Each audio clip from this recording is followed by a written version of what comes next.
Unang sinabihan ko po, noong sinabihan po ako ng kapatid ko na mayroon siyang natanggap na supwina mula sa Kongreso, nag-text po ako sa anak ko.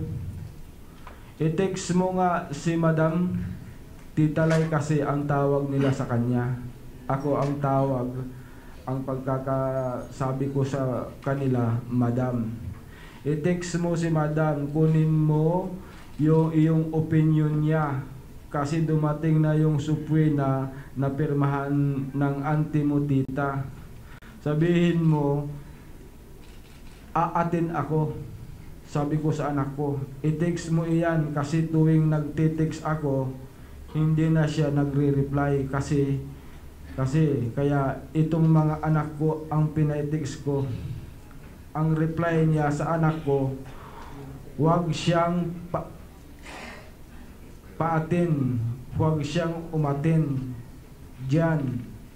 Pagkakaguluhan lang siya diyan. Sabi ng ganon.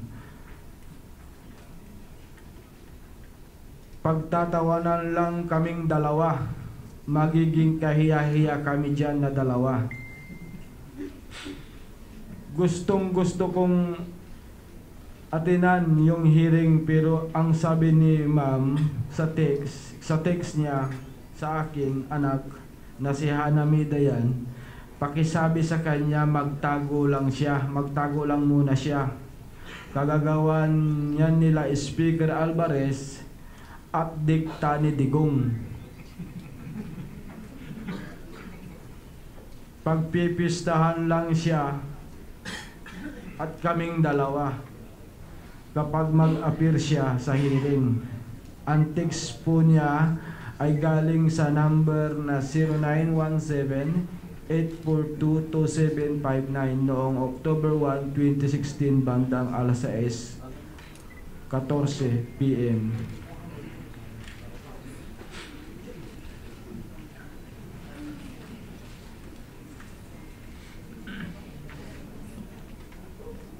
Yung anak ko po ang nakaka-text ni ma'am. Nung pangalawa po, pinatix ko, pinatawagan ko, hindi na siya nagre-reply, nag-decide na ako na magtago na kasi hindi na siya nakukontak.